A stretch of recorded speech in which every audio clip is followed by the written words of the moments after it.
میرے گھر والوں نے، میرے بڑوں نے میری تربیت کی. انہوں نے بتایا مہمان سے بات کیسے کرنی ہے، دروازہ کیسے کھٹکھٹانا ہے، پانی کسی کو کیسے دینا ہے، بات چیت کیسے کرنی ہے، گھر کے اندر رہنا کیسے ہے، باہر لوگوں سے ملنا کیسے.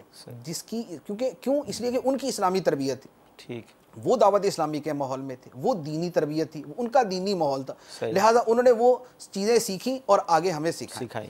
تو لہٰذا یہ جو آگے تربیت کا معاملہ ہے، یہ تربیت یہ ہے کہ نمبر ایک تو یہ ہے کہ وہ اسلامی تناظر کے اندر ہو، مغربی تناظر کے اندر تربیت نہ ہو. یعنی اس لیے ہم اچھے اخلاق والے نہیں بنے کہ یار چونکہ مغربی لوگ بہت اچھے ہوتے ہیں، یعنی یورپ کے لوگ بڑے اچھے ہیں تو لہٰذا ہم بھی بڑے نہیں. ہم اس لیے اچھے بنیں گے کہ ہمارے آقا صلی اللہ علیہ وسلم بڑے اچھے تھے، ان کے اخلاق بڑے پیارے تھے، ان کا اسوہ حسنہ ہمارے لیے مشعل راہ ہے.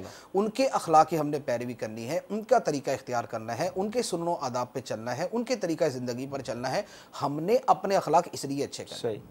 ایک بات. دوسری بات یہ کہ اولاد کی تربیت کا میٹر واقعی اتنا بڑا ہے کہ وہ لوگ کہ جن کی اپنی معاشرت بڑی اچھی ہوتی ہے، بعض اوقات ان کے گھر والوں سے ملاقات ہو جائے، ان کے بچوں سے ملاقات ہو جائے تو یقین نہیں آتا کہ یہ انہی کے بچے ہیں. یعنی باپ جو ہے وہ اس قدر مذہبی اور شائستہ اور نفیس اور گفتگو اور کلام ہر چیز کے اندر اچھا ہے، اولاد اس کی ایسا اس کو یعنی زمین و آسمان کا فرق ہوتا ہے. وہ شرق ہے، یہ غرب ہے، یہ شمال ہے، وہ جنوب ہے. اتنا زیادہ فرق ہوتا ہے.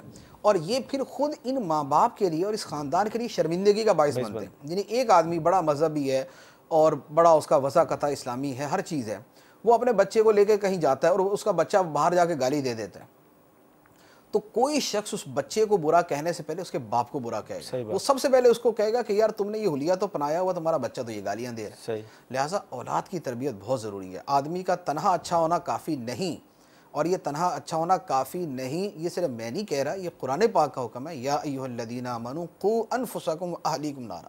اے ایمان والو اپنے آپ کو اور اپنے گھر والوں کو جہنم کی آگ سے بچاؤ. تو گھر والوں کی تربیت کا بھی اسی طرح حکم ہے.